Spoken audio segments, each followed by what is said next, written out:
If you've been thinking about growing your own plant seedlings but haven't decided yet, it's time to try it out.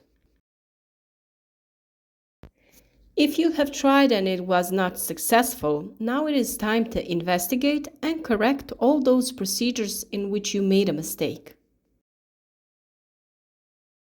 In today's video, we will talk about the most common mistakes when growing seedlings from seeds. Now it's the right time to subscribe to our channel and watch a series of video tips on growing plants from seeds to fruit. Our channel already has a lot of videos on this topic, both in general and individually for certain plants, so you can also get information there. But now we have decided to pay special attention to this topic and guide you through the breeding process in detail. Growing from seeds is both simple and complicated. When you understand that it is a process that must have certain conditions in order to be successful, everything will be easier for you. It may sound complicated only to those who are not yet sufficiently informed. Each plant has special needs and requires different conditions, but today we will be talking in general about mistakes that can endanger the entire process of producing seedlings. Growing seedlings indoors is not difficult. In this way, you can save a lot of money, and by using seeds that you have collected in your own organic garden, you are sure that the seeds have not been treated with chemical means. With proper care, you will get healthy and beautiful seedlings, and by avoiding these common mistakes, you will greatly increase your chances of success. In the next period, we will give you a lot of tips on growing plants from seeds to fruit.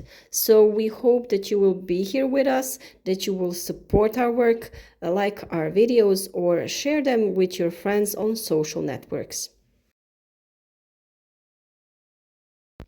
Everything that's not clear at the end of this video, you can ask us in the comment section below. We always try to give answers to anything you need.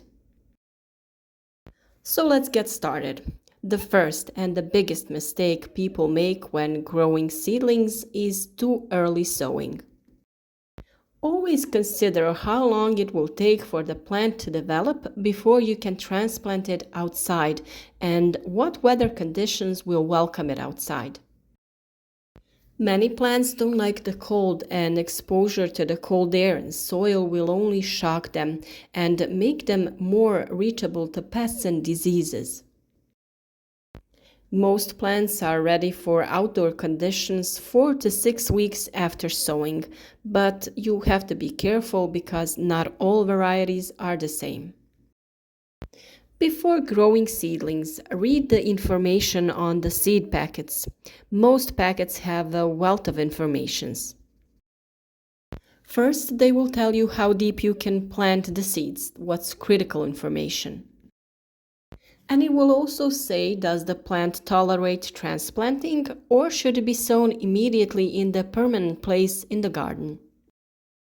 It will also say how long does it take for the seed to germinate and how many weeks before the last frost will you sow the seed.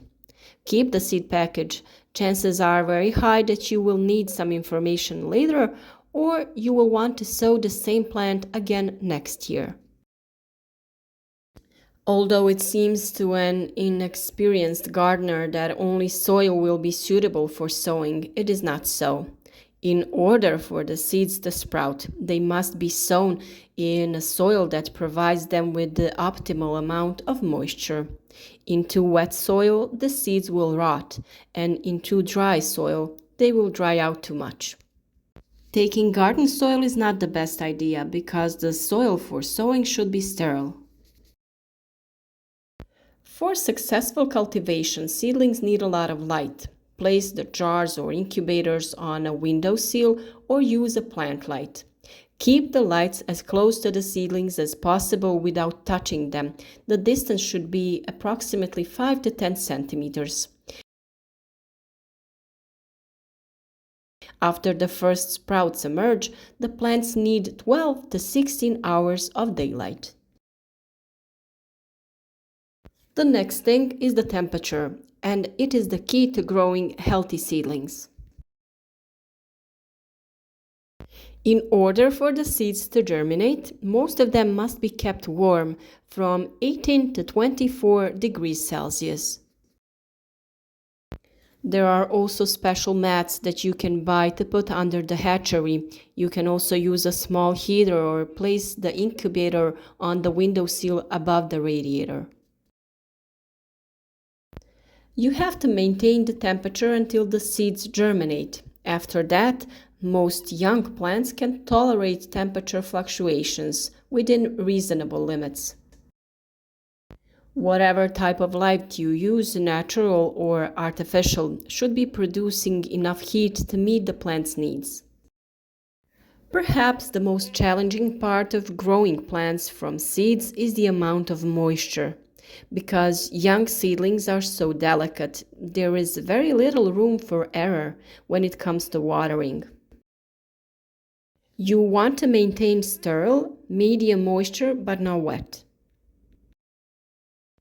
Cover the container with a transparent bag until the seeds germinate. However, as the plants need air, after the first plants appear, drill a few holes. And later you can remove the bag. It is best to pour water from the below into a saucer by allowing the plants to absorb water through the holes in the jars. There is less chance of overwatering. Mold is the biggest enemy of healthy plants. High humidity and moderately high temperature are the ideal environment for the development of mold. If you go a little too far with watering and whitish-gray coatings already develop, sprinkle them with cinnamon and suppress the spread of mold in an environmentally friendly way by removing moisture. The key to success is also to start modestly. Pay attention to the amount of seeds and labeling. Maintaining adult plants requires more time and effort than sowing. Popsicle sticks and permanent markers are a big help in marking the plants. Write the name and date of sowing and stick it in the ground. Taking pictures with the help of your mobile phone is always a good idea to keep track of everything. The seeds are picky about how deep they want to be sown. Some need complete darkness to germinate and some prefer light. This information is usually found on the seed package. If there is no information, the rule is to sow the seed 2 or 3 times deep than its length. For the seeds that need light to germinate, first you press the soil lightly to make a firm surface. Then place the seed on top and press down gently, making sure that the seed is still exposed to light.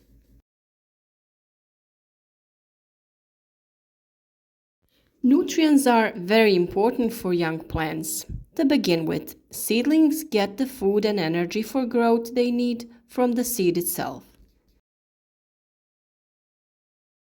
With the appearance of the first leaves, the seedlings require more and more energy for growth. It is easiest to use a diluted solution of liquid organic fertilizers. Premature transplanting outdoors is a big problem for the impatient. A young plant that you kept for 4 to 6 weeks indoors where you took care to provide it with ideal conditions will be very surprised if one day you just transplant it outside without preparing and leave it at the mercy of Mother Nature. The adaptation process is simple, although it can be time-consuming. We call it hardening or tempering. The idea is to gradually expose your plants to the elements of the outside world.